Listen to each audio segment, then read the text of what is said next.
Welcome to a Healthy Living video blog at workoutmaster.com. This is Ruben. This is Aram. Today we're going to talk about how you can build a beautiful chest. A lot of males like to have a beautiful chest. A lot of females would like the male to have a beautiful chest. That's why the males build a beautiful chest. Absolutely. The only problem we encounter is the guys go to the gym and they don't do a lot of bench pressing. And that creates a lot of problems. So the key to a beautiful chest is a strong back. Let's tell this one apart. Absolutely. It's Monday afternoon, you go to the gym, and there's no way in hell that you can actually train anything that has to do with pushing for your chest. Because every other mongoloid is there doing chest on Monday because I guess, that's just the routine. So on Mondays I do legs instead of doing chest because there's nowhere else to do it. It's important to recognize that in order to have good posture, which you can actually display or show off your muscles better, you have to have a good balance between the muscles in the front and the back of your body, including all of them. So for example, what happens with guys that tend to have a really issue with, wanting to build their chest for whatever reason that might be, and there's more emotional things having to do with that than actual physical, is because they don't have a good balance in their body. They have a kyphotic posture, that means they're kind of like hunched, and that repetitive overload pattern can cause a lot of problems, starting with pain, with creating more imbalances in the body, and therefore, as I said earlier, you cannot display or show off your body the way you would like to do it if that's what you're looking for. Yeah, a lot of time I explain it as like if you look at a sailing ship, you have, depending where you're going to pull and where the wind's going to go, that's the direction you're going to actually sail. So if you want to sail in the direction of a beautiful chest, you want to start pulling something that actually going to get you there. So one of the ways to get the chest up and so people can see it is to get your back stronger and mobile so you can actually display the chest, number one. Now after that, then you can actually train your chest doing the bench press stuff. But before you do that, if you're just going to overload the chest, all you're going to end up having is this. And this is by no means beautiful at all. And not only it's not beautiful, eventually it's going to create a lot of pain, generally in the back or a neck, or both. You pick.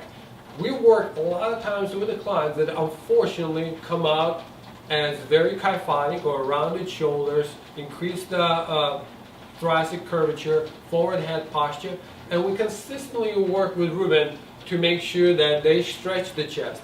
And it's amazing how many people out there keep bench pressing their way into dysfunction. Well, this is the way I look at it. They like to do bench pressing, it's okay with me, it's totally fine. But I will tell them, for every chest workout that you do, for every bench pressing session that you do, you have to create some type of an offset of the mechanics that are going to bring you to flexion to do the opposite, to bring you into extension. So mobilization, doing neuromuscular therapy in these clients that are really, really stiff is very important. And yet at the same time realize that there are certain muscles that are going to bring you back into extension, into a neutral position, so you can actually work better and not hurt yourself. It's very important to make those key points. Half of the people that actually are, bend led, for doing chest and working out, their exterior of their body, they don't realize that they create a lot of stress in other parts of the body. So therefore, if the intention of the person, which is totally fine with me, if they want to build up a chest like a Roman shield, cool. But just make sure that you do whatever you have to do in the back of your body to create that balance, so you don't destroy your shoulders, you don't create all kinds of tendonitis going around the shoulder joint, and that will prevent you from actually working on your chest. Because I see this all the time, and people approach me at the gym here and there asking you questions. I hurt my shoulder, my arm hurts, I cannot build my chest. And when you look at their routines, they're absolutely a disaster. Sometimes they don't even have a routine. They just go to the gym and just beat the piss out of themselves until they feel sore. Now let's specify something. When we talk about building the back, we're not necessarily talking about building your lats. Because a lot of times people think that if they build the lats, that's going to do it. Now we're talking about upper back. We're talking about musculature that runs all the way in the back of your shoulder girdle. So it could be your posterior deltoids, it's your rhomboids, it's your traps. It's like serratus anterior, and it's all those muscles up on top of the back. Sometimes if you do a lot of pull-ups, you can actually create around the shoulders too. So you do want to be careful with the pull-ups also. Now the exercise that we do recommend, and you can go to a previous episode, you definitely do want to mobilize your back. So you want to do thoracic mobilization on a foam roller. Very, very important. If you don't have a flexible spine, you're not going to go on extension. You're not going to go extension. You're just going to make your back very strong in this particular position. So mobilization is very important. Exercises you can do to straighten it, they need to be more like an endurance-based exercise.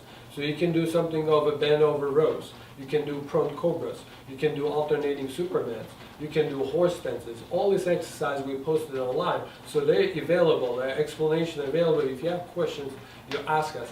It's exceptionally important, guys, to work on your upper back, regardless, by the way, if you're male or female, because females have the same exact issues. You'll see a lot of breast augmentations, and that just adds more weight in the front of you, and it creates a whole lot of set of problems in the back. It does. Yeah. Did you want to say anything else? I think please, if you have any questions, any concerns, anything that we want us to clarify, realize that we do things at a very simple level. We don't want to get too much into technical issues, because then a lot of people are going to miss the whole purpose of the episode, right? But any comments, concerns, or ideas that you can have, please share it with us. And keep your chest up. Remember, if you keep your chest up, your future looks better already. Thank you very much for watching. Until the next time.